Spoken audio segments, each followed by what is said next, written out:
اللهم صل علی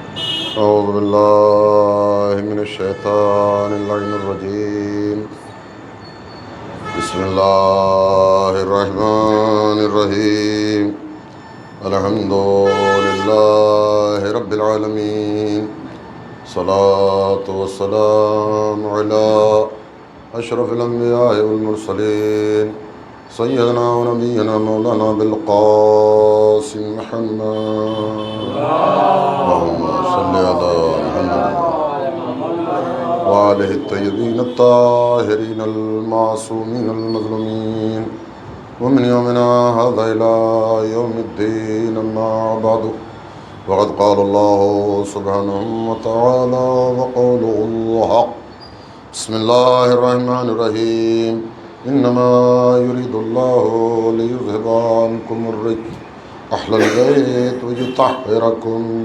تطهيرا اللهم صل على محمد عزاداران مظلوم کربلا، آئے تطہیر کے ذیل میں یہ 8ویں مجلس آپ حضرات کی ہدیہ سماعت کی جا رہی ہے۔ شاد رب العزت ہو رہا ہے، اہل بیت رسول اللہ کا یہ ارادہ ہے کہ تم سے ہر طرح کے رزق کو دور رکھیں اور ایسا پاک و پاکیزہ رکھیں جیسا پاک و پاکیزہ رکھنے کا حق۔ عزیزو، اسی کے ذیل میں ہم ان افراد کی نشاندہی کر رہے ہیں، وہ کون سا خاندان ہیں، وہ کون افراد ہیں کہ جو اس آیہ مبارکہ کے مصداق، ان کا حسب و نسب کیا ہے۔ عزیزوں، جناب ابو طالب علیہ السلام نے سرکار دو عالم کا عقد پڑھا۔ گفتگو یہاں سے شروع ہوئی تھی پہلی مجلس میں، اور فخر کیا کہ اس اللہ کا احسان ہے کہ اس نے ہمیں ذریت ابراہیم میں رکھا۔ اب یہیں سے بغیر کسی تمہید کے بات شروع کرتا ہوں۔ عزیزوں، اگر کسی بھی مسلمان کو اپنے بچے کا نکاح پڑھانا ہو تو نکاح پڑھنے کے لیے کس کو بلائے گا؟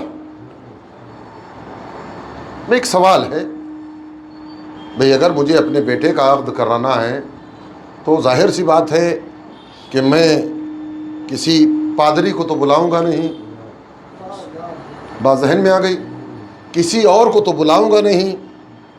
تو مجھے اگر اپنے بیٹے کا عقد پڑھانا ہے تو مجھے کم از کم ایسے انسان کو بلانا ہے کہ جس کا تعلق مجھ سے ہو، میرے مذہب سے ہو۔ بات ذہن میں آ گئی۔ اچھا، شاید آپ نے کبھی غور کیا ہو یا نہ کیا ہو، ایک بات اور ہوتی ہے، ذرا سا سوچیے اس میں۔ دوست و احباب کا انتقال ہو جاتا ہے۔ اکثر ایسا ہوتا ہے کہ جب کسی کے مرنے کی اطلاع ملتی ہے بہت سارے لوگ جمع ہو جاتے ہیں بغیر کسی مذہب و ملت کے۔ بالکل توجہ سے سنیے گا۔ جیسے ہی کسی کے مرنے کی اطلاع ملی، بہت سارے لوگ قبرستان میں جمع ہو جاتے ہیں، لیکن یہ سارے کے سارے آخری وقت تک رکتے نہیں۔ کیوں نہیں رکتے؟ ذرا سا ایک سوال قائم کرتا ہوں۔ کچھ لوگ غسل دیے جانے سے پہلے چلے جاتے ہیں، نماز پڑھائے جانے سے پہلے چلے جاتے ہیں۔ اب یہ جو جا رہے ہیں یہ کون ہیں؟ یہ وہ لوگ ہیں کہ جن کا مرنے والے کے دین سے کوئی تعلق نہیں۔ بھئی، اس کی نماز ہمارے جیسی نہیں، اس کا روزہ جیسی نماز ہوگی، اس کی اپنے طریقے سے ہوگی، ہمارا کوئی مطلب نہیں، یعنی غسل دیا جائے گا، ہم جو ہے وہاں سے۔ تو دو چیزیں میں نے آپ کے سامنے بیان کی۔ نکاح پڑھانے کے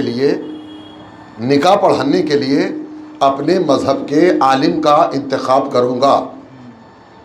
میرے انتقال میں وہی لوگ رکیں گے کہ جن کا تعلق مجھ سے ہوگا۔ آپ پتہ نہیں کہاں پر بیٹھے ہوئے ہیں۔ نکاح پڑھانے کے لیے اپنے دین کے عالم کا انتخاب کروں گا، میری میت پر وہ لوگ رکیں گے کہ جن کا تعلق مجھ سے ہوگا۔ یعنی ہم نے اپنی نگاہوں سے دیکھا کہ نکاح اپنے دین کے عالم سے پڑھایا جاتا ہے، میت پر وہ رکتا ہے کہ جس کا میت سے تعلق ہوتا ہے۔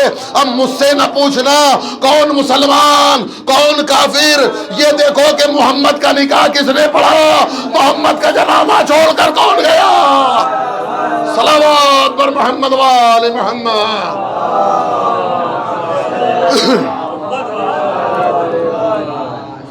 ذرا سا ہمیں غور و فکر تو کرنا ہے۔ یہ تو میں نے بس ذرا سا آپ کو متوجہ کرنے کے لیے ایک جملہ آپ کی خدمت میں عرض کیا، لیکن میرے دوستوں اور عزیزوں، ذکر مجھے اپنے مولا عباس علیہ السلام کا کرنا ہے۔ شجاعت بھی بتانی ہے، علم بھی بتانا ہے، تمنا بھی بتانی ہے۔ عباس کسی اندھیرے گھر کا چراغ نہیں ہے، کچھ خصوصیتیں ہیں، اتنے سارے کم وقت میں انشاءاللہ سمیٹ کر جو موتی ہیں وہ آپ کی خدمت میں عرض کرنا ہے۔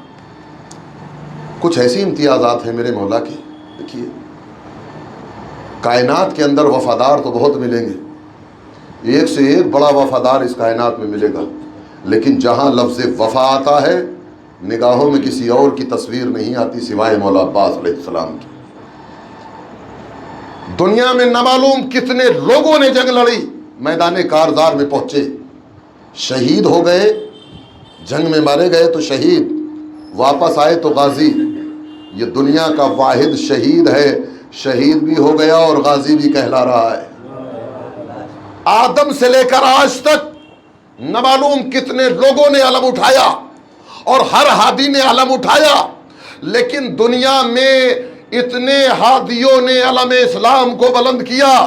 اور تاریخ کو سمیٹوں تو مولا کائنات امیر المومنین نے 10 سال علم اسلام کو اٹھایا، لیکن اس 10 سال اٹھانے والے علمدار کو کوئی علمدار نہیں کہتا۔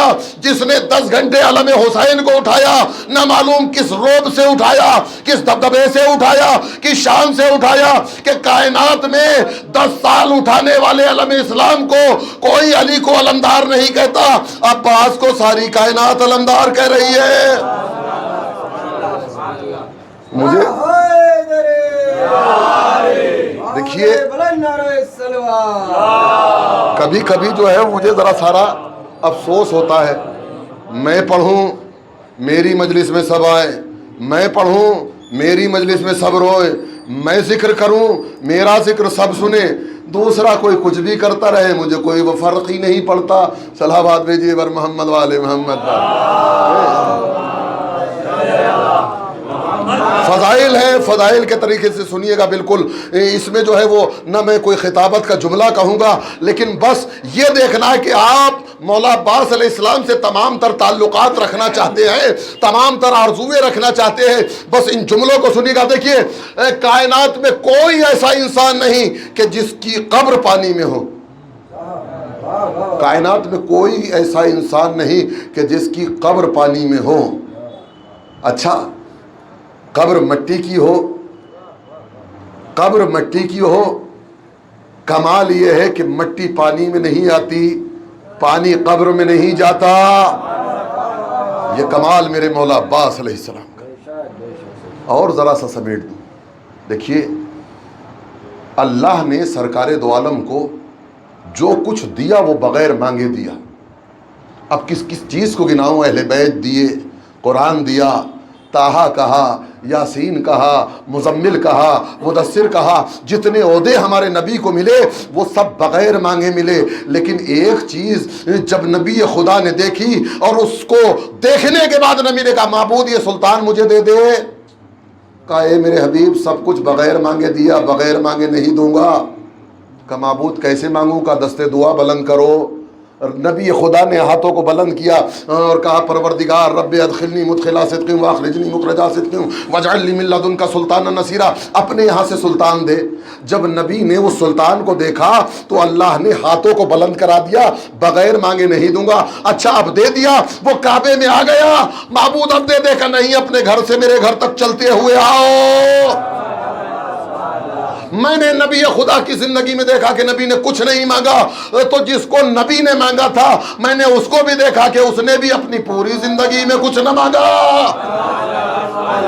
اس نے بھی اپنی پوری زندگی میں کچھ نہیں مانگا۔ لیکن عزیزان گرامی، ایک شب میں نے دیکھا کہ اس کے ہاتھ بھی بلند ہو گئے، اور وہ ہاتھوں کو بلند کر کے کہہ رہا ہے معبود میں نے کبھی تجھ سے کوئی سوال نہیں کیا، سوال وہ کرتا ہے کہ جس کی زندگی میں کسی چیز کی کمی ہو۔ مجھے تو نے کس چیز سے جو ہے وہ محروم رکھا ہے؟ کائنات کی ساری شجاعت، قوت، علم میرے قدموں میں ڈال دیا۔ معبود اگر میں نے تجھ سے کوئی سوال نہیں کیا، لیکن میرا دل کہتا ہے کہ عجب نہیں کہ میرے مولا نے کہا ہو کہ معبود آج بھی نہ مانگتا اگر زہرا نے وصیت نہ کی ہوتی، آج بھی نہ مانگتا۔ دستے دعا بلند ہو گئے۔ عزیزان گرامی دیکھیے، یہاں پر ذرا سی آپ کو توجہ دلانا چاہتا ہوں۔ کچھ لوگ ہوتے ہیں مانگنے کے عادی، جن کا کام ہی مانگنا ہوتا ہے۔ اچھا، یہ جو مانگنے والے ہوتے ہیں یہ بغیر کسی امتیاز کے، ابھی یہاں مانگا، برابر والے کے یہاں مانگ لیا، اس کے یہاں مانگ لیا، ان کو نہیں پتا کس سے مانگا جائے، کیسے مانگا جائے، دینے والا دوست ہے دشمن ہے، مانگنے والا کون ہے۔ تو یہ جو روز روز کے مانگنے والے ہیں، دینے والا کتنا ہی فراخ دل اور سخی کیوں نہ ہو، اکتا جاتا ہے۔ لیکن کوئی ایسا ہو کہ جس نے اپنی زندگی میں کچھ نہ مانگا ہو اور اس کے ہاتھ بلند ہو جائے اور وہ کہے معبود مجھے عباس دے دے۔ اب بتائیے کہ اس دینے والے علی نے اس مانگنے والے علی کو جو تحفہ دیا ہوگا کس کس شے سے آراستہ کر کے دیا ہوگا۔ جب مجھے کوئی کمی نظر نہ آئی تو مجھے ایک شعر نظر آیا کہ علی کی ہو بہو تصویر ہے علی کا پسر۔ دیکھو، دو واقعے پڑھ کے اتر جاؤں گا بالکل، اگر آپ نے ایسی سنا تو۔ مجھے معلوم ہے کہ داد جو ہے وہ زبردستی ہی لی جا رہی ہے، میں زبردستی داد لینے والوں میں سے نہیں ہوں، پڑھ رہا ہوں۔ صلوات بھیجیے پر محمد والے محمد والے۔ اگر بات ایسی لگے تو بس خالی سر ہلا دیجئے، میں سمجھ جاؤں گا کہ آپ سن رہے۔ عزیزان گرامی توجہ سے سنیے گا نا، مسئلہ کیا ہے؟ علی نے اپنی پوری زندگی میں کبھی کچھ نہیں مانگا۔ اب جب اس علی نے اس علی سے سوال کیا تو وہ دینے والا علی دیکھ رہا ہے کہ بڑی شان والا ہے یہ علی، اس نے اپنے لیے کبھی کچھ نہیں مانگا، جب بھی مانگا غریبوں کے لیے مانگا، محتاجوں کے لیے مانگا، اس کے ہاتھ جب بھی بلند ہوئے محمد کے تحفظ کے لیے ہوئے، محمد کی حفاظت کے لیے ہوئے، اس نے اپنے لیے کبھی کچھ نہیں مانگا۔ تو اب اس دینے والے نے اس مانگنے والے علی کو جو تحفہ دیا ہے، سنیے گا کہ علی کی ہو بہو تصویر ہے علی کا پسر، علی کی ہو بہو تصویر ہے علی کا پسر، نصیریوں میں کہیں دو خدا نہ ہو جائے۔ صلوات بر محمد وآل محمد۔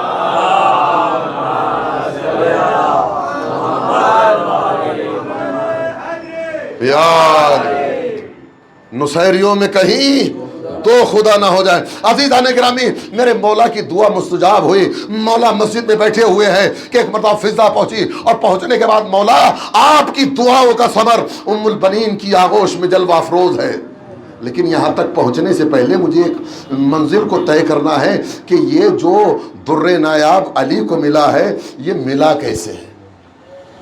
آپ نے مسلسل سنا ہوگا جناب عقیل کی خدمت میں مولا کائنات آئے اور آنے کے بعد کہا کہ میں کسی ایسے خاندان میں شادی کرنا چاہتا ہوں جو بہادر ترین خاندان ہو۔ علی نے خاندان کا بہادر ہونا شرط قرار دیا۔ بھائی سے کہا، سوال یہ پیدا ہوتا ہے کیا علی کو نہیں معلوم جو عقیل سے کہہ رہے ہیں؟ بڑے بھائی ہیں نا، عقیل سے کہہ رہے ہیں عقیل بہادر ترین قبیلے میں کسی ایسی بیٹی کا انتخاب کرو، وہ علی کے جس کی تلوار نسلوں کو دیکھ لیتی ہے، وہ علی جناب عقیل سے کیوں کہہ رہا ہے؟ مسئلہ ہے، دیکھیے کبھی کبھی ہم ذرا سے فضائل سننے کے لیے فرمائش کرتے ہیں، دل خوش ہوتا ہے نا تو ہم کوئی نہ کوئی ہدیہ ضرور دے دیتے ہیں۔ عزیزان گرامی کائنات میں اللہ سے بڑا کوئی عالم تو ہو نہیں سکتا۔ یہ جو آل محمد علیہ الصلوۃ والسلام کے پاس علم ہے یہ اللہ کا عطا کیا ہوا ہے۔ اللہ نے موسیٰ سے سوال کیا موسیٰ تمہارے ہاتھ میں کیا ہے؟ اللہ کو پتہ نہیں تھا، پتہ تھا، لیکن موسیٰ نے کیا کہا؟ سیدھے سے کہتے تھے پروردگار یہ عصا ہے، لیکن موسیٰ نے کیا کہا؟ پروردگار یہ میرا عصا ہے، جب ضرورت پڑتی ہے تو اس کو تکیہ بنا لیتا ہوں، دھوپ ہوتی ہے تو خیمہ بنا لیتا ہوں، اس سے میں اپنی بکریوں کو ہکالتا ہوں۔ عزیزان گرامی، مسئلہ یہ ہے کہ پروردگار عالم نے سوال کیا کہ موسیٰ تمہارے ہاتھ میں کیا ہے؟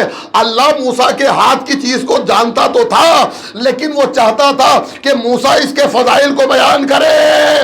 ادھر جیسے ہی مولا کائنات نے عقیل سے کہا کہ عقیل بہادر، ہاں میں ایک ایسے خاندان کو جانتا ہوں کہ جس خاندان کے نام لوگ اپنے نیزوں پر لکھنا فخر سمجھتے ہیں، وہ شرافت میں، طہارت میں، نجابت میں پورے عرب کے اندر جو ہے مستفید ہے۔ جناب عقیل نے ایک ایک چیز بتائی۔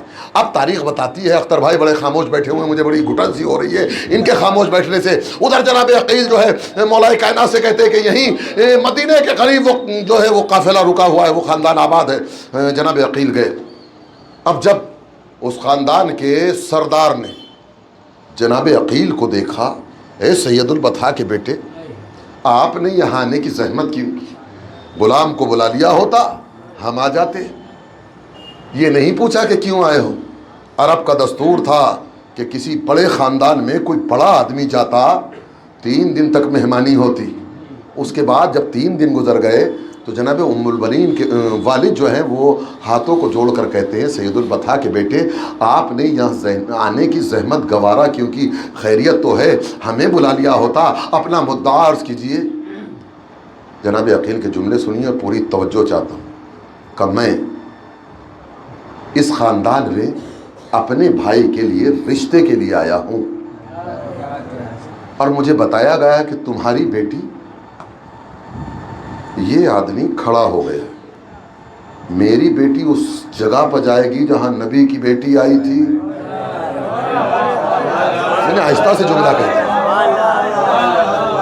میری بیٹی اس گھر میں جائے گی جس گھر میں نبی کی بیٹی آئی تھی۔ عزیزان گرامی، انسان کے لیے سب سے بڑا فخر یہی ہے، وہ ایک مرتبہ ہاتھوں کو بلند کرتا ہے، پروردگار عالم، ہم جو ہے وہ تیرا شکر اس بات پر ادا کیا کرتے تھے کہ تو نے ہمارے لیے غلاموں اور کنیزوں کو جو ہے معین کیا ہوا ہے، تو نے میری بیٹے کے لیے ایسا انتخاب کر دیا کہ اس کی خدمت کے لیے کبھی حوریں آئیں گی، کبھی غلمان آئیں گے، کبھی فرشتے آئیں گے۔ صلوات بر محمد وآل محمد۔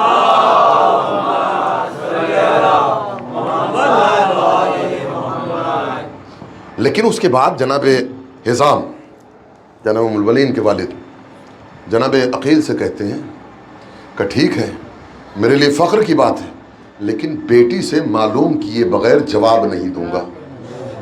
آج کل کے ماں باپ بیٹیوں پر رشتے تھوپ دیتے ہیں، ہماری مرضی کے علاوہ کیا ہوگا؟ خیر، اس منزل پہ نہیں جانا چاہتا۔ تاریخ بتاتی ہے کہ باپ بیٹی کی ماں کے پاس گیا، باپ کو خوش دیکھا، جناب ام البنین کی والدہ نے سوال کر لیا، بڑے خوش نظر آ رہے ہو، خیریت تو ہے، بتاؤ تو صحیح کون آیا ہے، کیا مدعا ہے؟ کہ 2 رکعت نماز پڑھو اس کے بعد بتائیں گے۔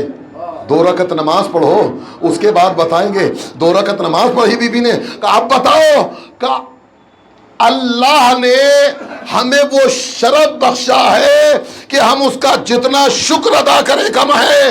کہ کیا ہوا؟ کہ ہماری بیٹی کے لیے علی کا رشتہ آیا ہے۔ کون علی؟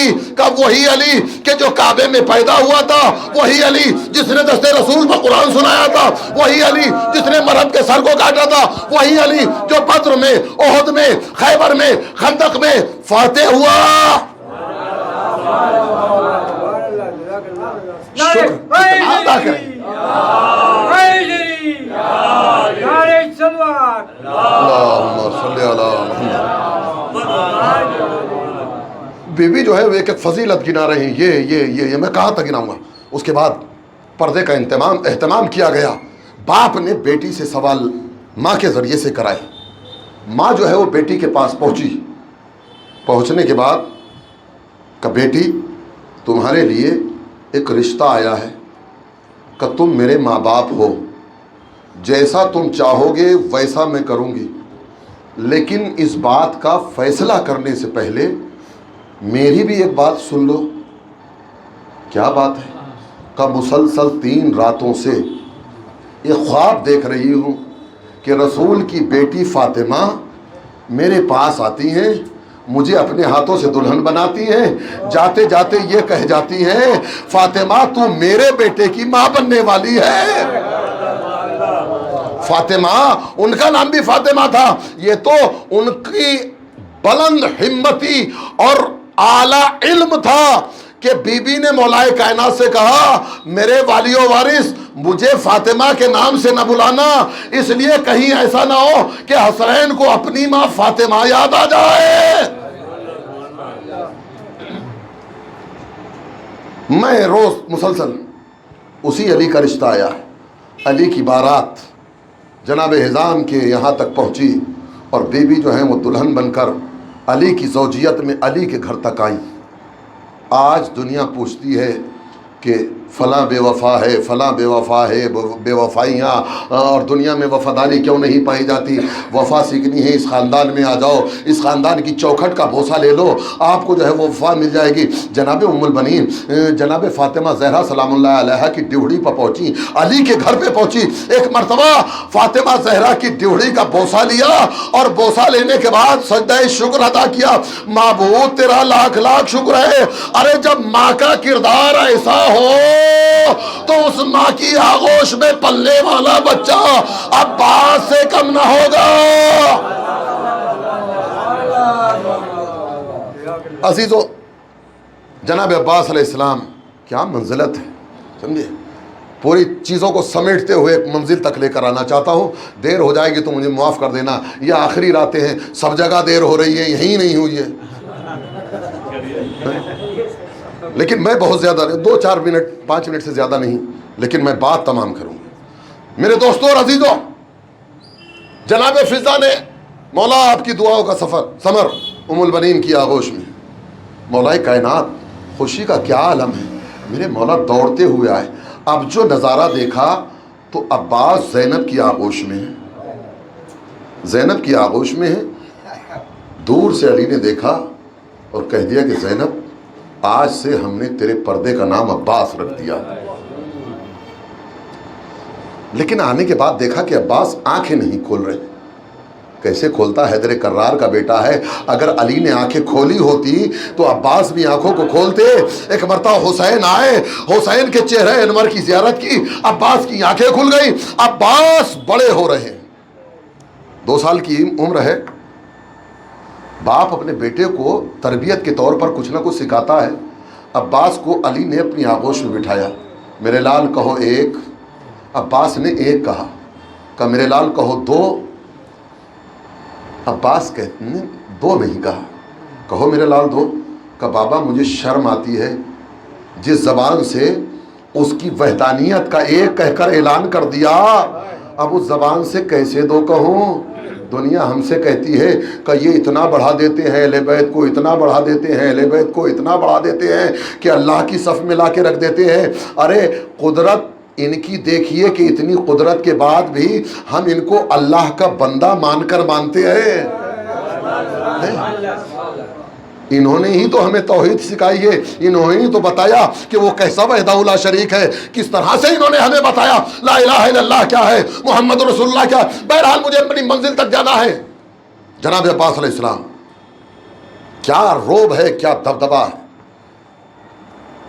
11 سال کا ایک منظر دکھا کر کعبے تک آنا چاہتا ہوں۔ جنگ صفین میں مالک اشتر سے کہتے ہیں کہ مالک اشتر ساری راتیں جاگ کر گزار رہے ہیں، بہت لمبی جنگ تھی نا، سمجھے، پانی بند ہے۔ مالک اشتر وہ ہیں سپہ سالار لشکر، میں جاؤں گا لڑنے کے لیے کل۔ جناب مالک اشتر نے مسکرا کر کہا ابھی ہم لوگ موجود ہیں، کہ تم مجھے معمولی سمجھتے ہو؟ جناب مالک اشتر پھر ہنسے، کہتے ہیں کہ بس وہ جملہ سننے کے بعد میں سمجھ گیا کہ علی کی تمنا پوری ہوئی. علی نے یہ کہا تھا کہ میں ایک ایسا بیٹا چاہتا ہوں جو میرے برابر میں کھڑا ہو جائے تو مجھے کسی لشکر کی ضرورت نہ پڑے.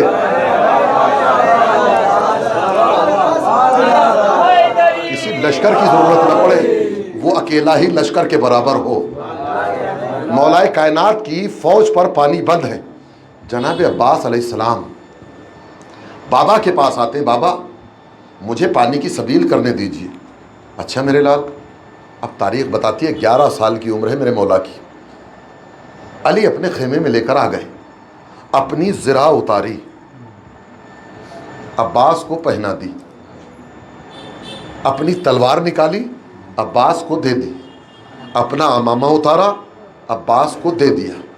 یہ ساری چیزیں جب دے دیں، 11 برس کی عمر میں شیر خدا کی زرہ زہرا کی دعا کے جسم پر چست آئی. اب جو عباس نے انگڑائی لی تو کڑیاں ٹوٹی. علی کو اپنی جوانی یاد آئی، آواز دی محمد حنفیہ نقاب لے آؤ کہیں میرے لال کو نظر نہ لگ جائے، کہیں میرے چاند کو نظر نہ لگ جائے. عزیزوں، بات میں دم تو اب پیدا ہوگا. رسول اللہ کے اس دنیا سے جانے کے بعد آپ کے چچا عباس ابن عبد المطلب آئے اور آنے کے بعد میراث کا مطالبہ کیا کہ رسول اللہ جو چھوڑ کر گئے ہیں، ہم بھی تو چچا ہیں، ہمیں بھی تو ملنا چاہیے. ورثہ وارثہ گجراتی میں بولتے ہیں نا، کا چچا جو رسول اللہ چھوڑ کر گئے ہیں، یہ رسول اللہ کا گھوڑا ہے، یہ رسول اللہ کا لباس ہے، ایک یہ تلوار ہے. آپ کا جس چیز کو دل چاہے وہ لے جائیے. آپ نے رسول کا لباس اٹھانا چاہا، یعنی اپنے زیب تن کیا اور اٹھنا چاہا، نہیں اٹھ سکے.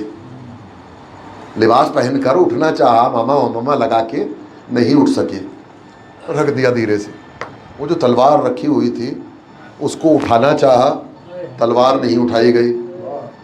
اچھا وہ اب گھوڑا بچا نا، گھوڑے پر سوار ہونا چاہا، گھوڑے پر سوار نہیں ہو سکے. اب نہ معلوم یہ عباس کی حکمت عملی تھی کہ دنیا کو بتانا چاہتے تھے کہ میراث رسول ہے، یہ میراث رسول ہے، یہ میراث رسول ہے. اب سمجھ میں آیا کلنا محمد. ایک مرتبہ جب عباس جانے لگے، سمجھ گئے نا، نہ میں لباس کے لائق ہوں، نہ میں تلوار کے لائق ہوں، نہ سواری کے لائق ہوں. جاتے جاتے چچا کو بلایا، چچا بتائیے، کہ آپ کو معلوم ہے کہ رسول اللہ کا لباس پہن کر آپ کیوں نہ اٹھ سکے؟ کہ نہیں. کہ گھوڑے نے آپ کو سوار کیوں نہیں کرایا؟ یہ تلوار کیوں نہیں اٹھا سکے؟ کہ بتاؤ میرے لال، تو ہی بتا دو. نتیجے ہے نا، کہ چونکہ یہ معصوم کا لباس ہے، یہ معصوم کی تلوار ہے، یہ معصوم کی سواری ہے، آپ پتہ نہیں کہاں بیٹھے ہوئے ہیں. معصوم کا لباس ہے، معصوم کی تلوار ہے، معصوم کا گھوڑا ہے، اس پر کوئی غیر معصوم تصرف نہیں کر سکتا. ارے میدان صفین میں آ جائیے، علی نے اپنی زرہ اتاری، عباس کو پہنائی، اپنا امامہ اتارا، عباس کے سر پر رکھا، اپنی تلوار نکالی، عباس کو دی.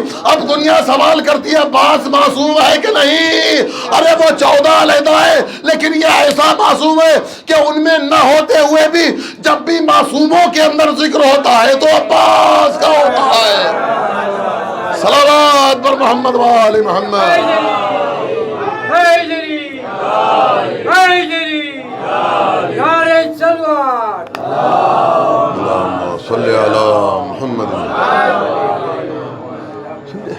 جناب عباس علیہ السلام بڑی شان و شوکت سے ایک مرتبہ علی نے دل بھر کر اپنی دعا کو دیکھا، زہرا کی تمنا کو دیکھا، سوار کیا.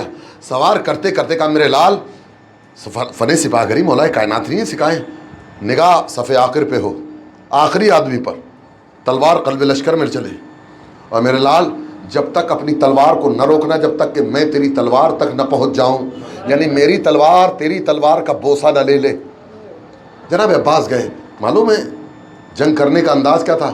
صرف کربلا میں نیزہ نہیں ملا تھا میرے مولا کو، نیزہ چلانے کا ہنر کیا ہے. دشمن کے گھوڑے کی گردن میں نیزہ پرویا، سوار سمیت اٹھا لیا، سوار سمیت، ہلکا سا اشارہ دیا، بائیں ہاتھ سے وار کیا، زمین پر آنے سے پہلے سوار و رہوار دو حصوں میں بٹ جاتے ہیں. یہ دو حصوں میں بانٹنے کی صفت صرف مولا کائنات کی تھی. جب دشمنوں نے یہ انداز دیکھا نقاب پڑی ہوئی ہے تو ایک مرتبہ زلیل شام کے خیمے میں پہنچے. کہا امیر تو بیٹھا ہوا ہے میدان میں علی آ گئے. کہا کیسے پتا؟ کہا جس کٹے ہوئے کو دیکھا دو حصوں میں برابر ہے، دو حصوں میں برابر ہے، دو حصوں میں برابر ہے. جیسے ہی یہ اطلاع مولا کائنات تک پہنچی، ایک مرتبہ پرہنا پشت گھوڑے پر سوار میرا مولا میدان میں پہنچا، اور پہنچنے کے بعد عباس کی تلوار سے اپنی تلوار کو مس کیا اور عباس کے چہرے سے نقاب اٹھائی اور کہا میرے سب سے ذلیل دشمن میں نہیں میدان میں آیا، دیکھیے میرے 11 سال کا عباس آیا ہے، یہ میرے 11 سال کا لال آیا ہے. صلوات بھیجیے پر محمد والے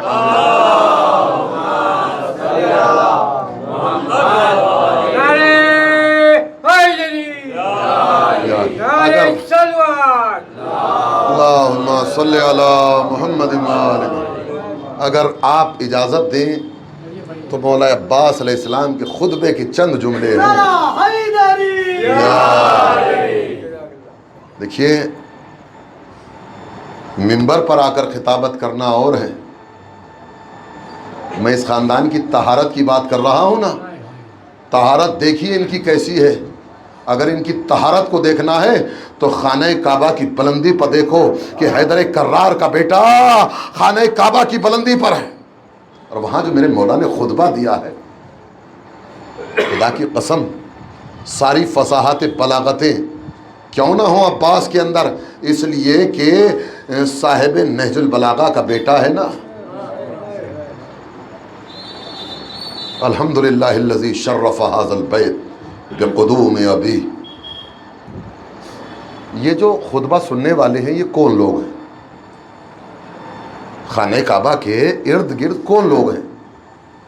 مسلمان ہیں، ایک نمازی ہیں، روزے دار ہیں، حاجی ہیں، اور ظاہر سی بات ہے کہ مالدار ہوں گے تو زکوٰۃ بھی دی ہوگی، ورنہ غریب آدمی تو حج ہے نہیں، یہ حج کرنے کے لیے آئے ہیں نا. نمازی ہیں، روزے دار ہیں، زکوٰۃ دینے والے ہیں، حج کرنے والے ہیں. لیکن جناب عباس علیہ السلام کیا میرے مولا نے جو بتاؤ، یزید نے 3 گروہ بھیجے ہیں امام حسین علیہ السلام کو خانہ کعبہ کے اندر قتل کرنے کے لیے. ایک گروہ کو بلایا کہ تمہارا کام یہ کہ حسین کو قتل کر دینا. دوسرے گروہ کو بلایا یہ لوگ جو حسین کو قتل کرے. دوسری میٹنگ میں کہا تم ان کو قتل کر دینا تاکہ ثبوتی ختم ہو جائے. تیسرے گروہ کو بلایا کہ تمہارا کام ہے کہ تم شور مچا دینا کہ جہاں وارث کعبہ محفوظ نہیں وہاں حج کیسا، حج ساقط ہو جائے گا. یزید چاہتا ہی یہ تھا کہ لوگ دین سے دور ہو جائیں. بات ذہن میں آ گئی. جناب عباس علیہ السلام جب امام حسین علیہ السلام نے احرام حج کو احرام عمرہ سے تبدیل کیا ہے، خانہ کعبہ کی بلندی پر ہے. الحمدللہ الذی شرف ھذا البیت بقدوم ابی. تمام تعریفیں اس خدا کی ہیں کہ جس نے اس کعبے کو اہمیت دی ہے. اشارہ کیا ہے مولا امام حسین علیہ السلام کی طرف، ان کے بابا کے قدموں کی وجہ سے، یعنی علی کعبہ میں پیدا ہوئے اس کی وجہ سے کعبے کو فضیلت ملی. دیکھیے کیا امتیاز ہے. کیا اب مولا عباس کے والد نہیں ہے مولا کائنات؟ کہتے تھے کہ میرے بابا کے نہیں، یہ احترام امامت ہے. الحمدللہ الذی شرف ھذا البیت بقدوم ابی. اشارہ امام حسین علیہ السلام کی طرف کرے، ان کے بابا کے قدموں کی وجہ سے. اب میں اگر عربی کے ساتھ پڑھوں گا تو بہت دیر ہو جائے گی. مولا عباس علیہ السلام کہتے ہیں کہ تمہیں کیا ہو گیا ہے، تمہیں کیا ہو گیا ہے، تم اس کے لیے خانہ کعبہ کی راہ مسدود کر رہے ہو کہ جو کعبے کا اس کائنات میں سب سے زیادہ مستحق ہے. سب سے زیادہ خانہ کعبہ کا حقدار یہی ہے، سب سے زیادہ خانہ کعبہ کا حقدار یہی ہے. اس کے بعد کہا ایھا الکفرۃ الفجرہ. جملہ سن لیا آپ نے. مولا عباس کریں اے کافروں، اے فاجروں، آپ سمجھے ہی نہیں کیا کہہ رہے ہیں. اے کافروں کون ہے وہاں پر؟ احرام باندھے ہوئے ہیں، طواف کرنے والے ہیں، نماز پڑھنے والے ہیں، حج کیے ہوئے ہیں، زکوٰۃ دے کر آئے ہیں۔ ایھۃ الکفرۃ الفجرہ، اے کافروں، اے فاجروں، مولا باز بتانا چاہتے ہیں لاکھ نمازیں ہوں، لاکھ روزے ہوں، لاکھ حج ہوں، لاکھ زکوٰۃ نکالی ہو، لیکن اگر دل کے اندر ولائے حسین نہیں تو کافر کے علاوہ کچھ نہیں ہو سکتا۔ صلوات بر محمد وآل محمد۔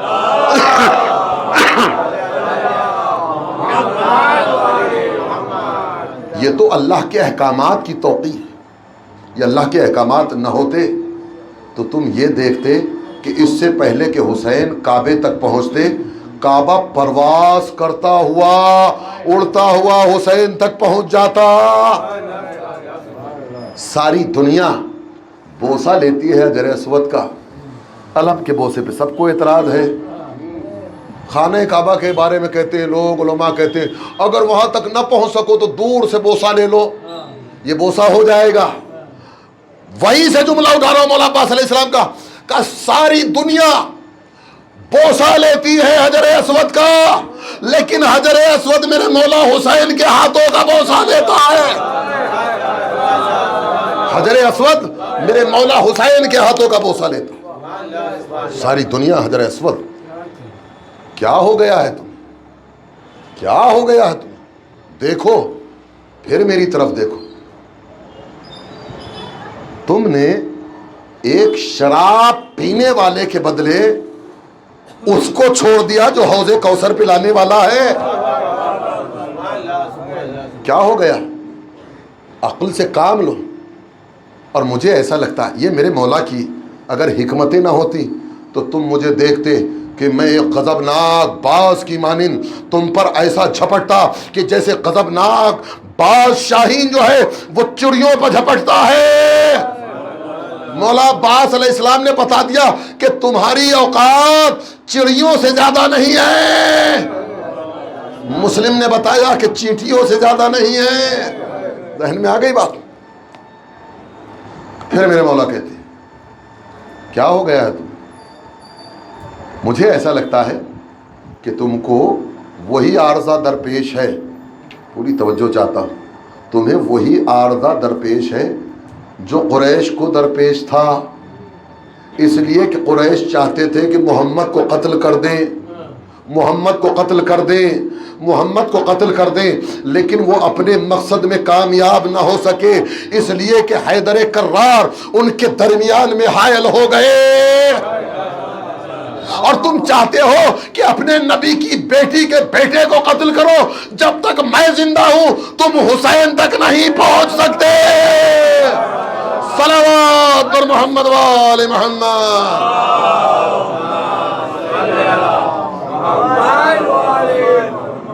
بس میرے دوستو انشاءاللہ پھر اور کسی منزل پر آپ کی خدمت میں عرض کیا جائے گا۔ عباس جس سے بیویوں کو ڈھارس تھی،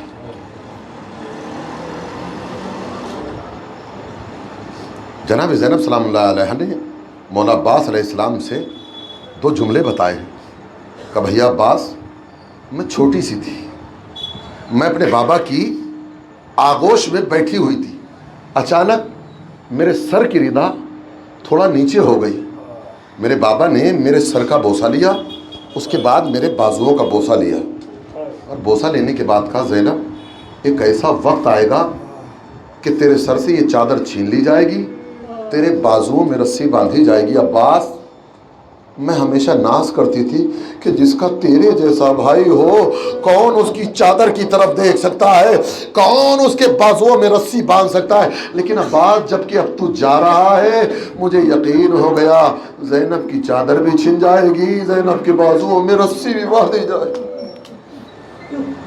عزادارو بس 2-3 ہی شبیں تو ہیں،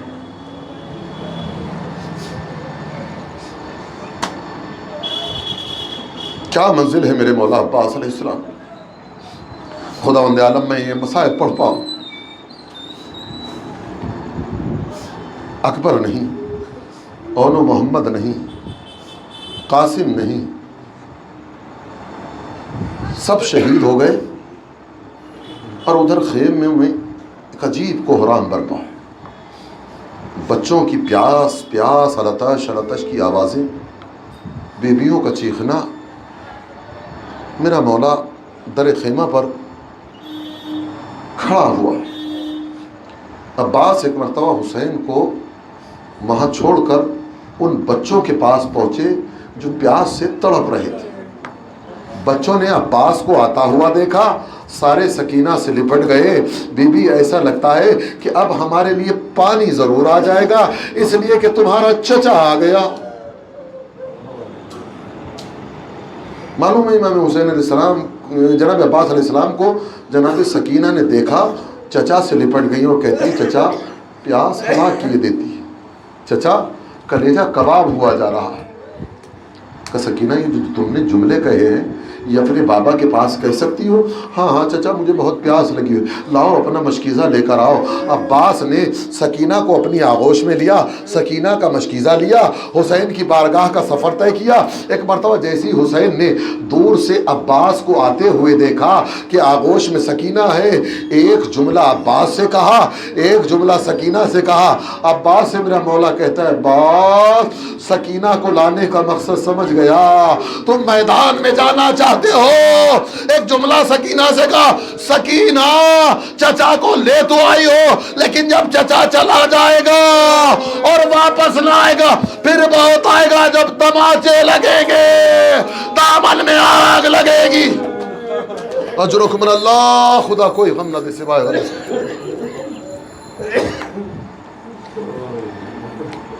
میرے بھیا بچوں کے لیے پانی کا اہتمام کر دو. علم لیا، علمدار کربلا میدان کارزار کا رخ کرتے. حسین نے کہا بھیا ذرا علم نیچے کرو. علم پر کچھ لکھا ہوا تھا، حسین نے اس کو کاٹا اور اس پر لکھا انا للہ و انا الیہ راجعون. زینب تڑپ گئی. میرا مولا میدان کارزار میں پہنچا، نہر پر قبضہ کر لیا. بہت طویل داستان ہے نہر تک پہنچنے کی، کتنے ظالموں کو واصل جہنم کیا ہے. ایک مرتبہ دیکھیے وفا کیسی ہے. عباس جب نہر فرات میں اتر گئے اپنے گھوڑے سے کہتے ہیں تو بھی 3 دن کا پیاسا ہے، پانی پی لے. اس باوفا کے گھوڑے باوفا نے اپنے چہرے کو پھیر لیا. جب نہیں کہا ہو کہ آقا پانی کیسے پی لو کہ خیمے میں سکینہ پیاسی ہے، میرا آقا حسین پیاسا ہے. عزاداران مظلوم کربلا عباس نے چلو میں پانی لیا، فرات کے منہ پر مارا، ایک مرتبہ مشک سکینہ کو بھرا. عباس نہر تک پہنچ گئے. حسین علی اکبر سے کہتے ہیں میرے لال جب سے تمہارے چچا گئے ہیں ہمیں دکھائی نہیں دیتا، ہماری کمزور ہو گئی کمر. اے میرے لال اپنے چچا کی جنگ کے سارے نظارے بتاؤ. علی اکبر بتا رہے ہیں میدان میں پہنچے بابا، اب دریا میں پہنچ گئے بابا، ایسا لگتا ہے کہ مشک سکینہ کو بھر لیا. ایک مرتبہ علم جیسے ہی نہر فرات سے بلند ہوا بابا، ایسا لگتا ہے کہ چچا مشک سکینہ کو بھر کر واپس آ رہا ہے. عزاداران مظلوم کربلا عباس کا سارا مقصد یہ ہے کہ کسی صورت سے مشک سکینہ کو قیام تک پہنچا دے. عزاداران مظلوم کربلا اکبر نے ایک مرتبہ ایک عجیب نظارہ دیکھا. علم عباس دائیں سے بائیں طرف جھکا. علی اکبر نے کہا بابا علم عباس، چچا کا علم ہچکو لے رہا ہے عباس. ایک مرتبہ حسین کہتے پروردگار میرے بازوؤں کی خیر ہو، معبود میرے بازوؤں کی خیر ہو. کچھ نظر نہیں آ رہا. کا آواز آئی السلام علیکہ یا ابن رسول اللہ. عزادارو کربلا محلہ میں حرم امام حسین میں سید مہدی ذاکری کرتے تھے، مصائب پڑھتے تھے. شہزادی کو خواب میں دیکھا اور دیکھنے کے بعد شہزادی نے ان سے کہا کہ میں آج تم سے راضی نہیں ہوں. کہ بیوی اگر تم راضی نہیں ہوں گے تو میری تو آخرت خراب ہو جائے گی. کہا میں نے یہ تھوڑی کہا کہ میں تم سے ناراض ہوں، تم سے راضی نہیں۔ کہا بی بی میری خطا کیا ہو گئی؟ کہا تم روز مصائب پڑھتے ہو، روز مصائب پڑھتے ہو، میرے بیٹے کے مصائب نہیں پڑھتے۔ کہا شہزادی میں تو آپ ہی کے بیٹے کے مصائب، کہا میں اپنے بیٹے کے مصائب عباس کی بات کر رہے ہوں، کہا میں عباس کی مصائب، کہا تم میرے بیٹے کی مصیبت عظیم کا تذکرہ نہیں کرتے۔ کہا بی بی مصیبت عظیم کیا تھی؟ کہا کربلا میں جو بھی شہید گرا اس نے اپنے بازوؤں کا سہارا لیا، لیکن آئے میرا عباس۔ عزادارہ نے مظلوم کربلا، بس دو جملے اور۔ حسین کربلا میں پہنچے، عباس کے بازو کو اٹھایا، ابا کے دامن میں چھپا لیا، دوسرے بازو کو تاریخ میں یہ ملتا ہے کہ حسین نے بازوؤں کو چھپایا، لیکن یہ بازو کہاں گئے یہ تو محشر میں پتہ چلے گا جب شہزادی بازو لے کر آئیں گے۔ لیکن ہاں عزاداران مظلوم کربلا حسین عباس تک پہنچ گئے۔ ایک مرتبہ عباس چاہتے ہیں کہ اٹھے، لیکن کس طرح سے اٹھے؟ اٹھنے کے لیے ہاتھوں کا سہارا لیا جاتا ہے۔ عباس نے کہا آقا معاف کرنا غلام، احترام نہیں بجا لا رہا۔ حسین جلدی سے عباس کے قریب بیٹھ گئے، عباس کا سر اپنے زانوں پر رکھ لیا۔ اے میرے بھیا کوئی حسرت ہے، کوئی آرزو ہے؟ کہا آقا غلام کی حسرت ہے کہ جب دنیا میں آیا تھا تو آپ کا دیدار کیا تھا، چاہتا ہوں کہ آخری وقت میں بھی آپ کا دیدار کر لوں۔ کہا میرے لال یہ بتاؤ کہ تم کون سی چیز حائل ہے؟ کہا آقا ایک آنکھ میں تیر لگا ہوا ہے، دوسری میں خون جمع ہوا ہے، غلام کے ہاتھ ہوتے تو زحمت نہ دیتا۔ ارے حسین نے ابا کے دامن سے عباس کی آنکھ کو صاف کیا، حسین کے چہرے کو دیکھا۔ عباس نے کہا آقا میرے لاشے کو خیمے میں لے کر نہ جانا۔ عزاداران مظلوم کربلا اب علم عباس کو لے کر حسین مقتل سے خیمہ گاہ کی طرف آئے۔ ادھر سکینہ سارے بچوں سے کہہ رہی ہیں بچوں پریشان نہ ہونا، دیکھو میرے چچا کا علم آ رہا ہے، میرے چچا کا علم آ رہا ہے، میرے چچا کا علم آ رہا ہے۔ عزاداران مظلوم کربلا حسین علم عباس کو لے کر قیام تک پہنچے۔ اب جو سکینہ نے دیکھا بچوں مجھے معاف کر دینا، میرا چچا، میرا چچا۔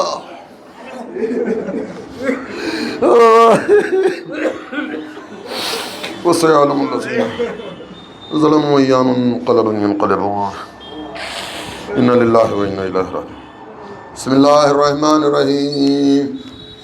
حاضر ہے حاضرین ہزاروں کی حضرتا، ہم پر بھی کرم کیجئے آقا، بھائی حسن حسین کے ہو جان مرتضیٰ، عباس علمدار وہ سرکار سکینہ، تعریف ان کی کیا کروں کیا مجھ سے ہو سنا، صدقہ انہیں کے نام کا ملتا ہے مرحبا، حاضر ہے حاضرین ہزاروں کی حضرتا، فریاد ہے ہم پر بھی کرم کیجئے آقا، آقا کو آج اپنی مصیبت سناؤ تم، کر دے تو اپنی آنکھوں سے آنسو بہاؤ تم، رو رو کے آج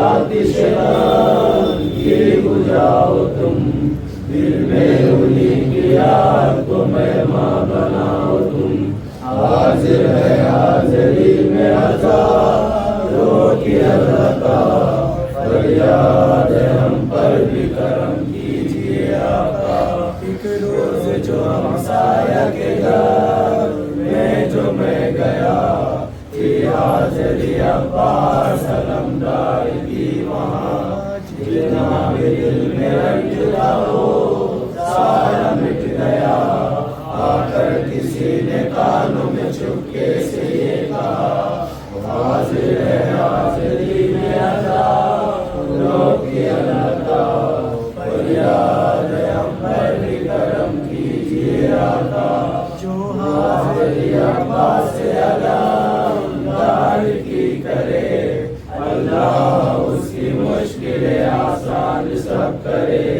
دن رات جو عباس کے ناروں سے غم بھرے، منہ سے دنیا کا کسی سے وہ کیوں ڈرے حاضر ہے حاضری میں ہزاروں کی البتہ فریاد ہے ہم پر بھی کرم کیجیے آقا ہے حاضری عباس کی تشریف لائیے جانے علی کے لال کے قربان ہو جائیے رو کر ادب کے ساتھ یہ بات کر سنائیے سرکار آپ کا ہمیں روزہ دکھائیے حاضر ہے حاضری میں ہزاروں کی البتہ فریاد ہے ہم پر بھی کرم کیجیے آقا میں جا کے لوٹ آؤں جا کے سب کے ساتھ قدموں میں سر جھکاؤں وہاں جا کے سب کے ساتھ میں حاضری بناؤں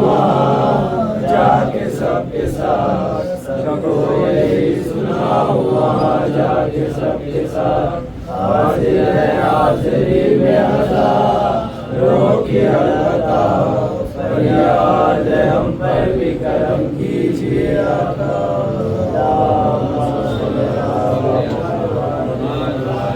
مومنین سے گزارش ہے کہ مولا عباس علیہ السلام 4 معصومین شعبہ علیہ السلام کی نظر فرما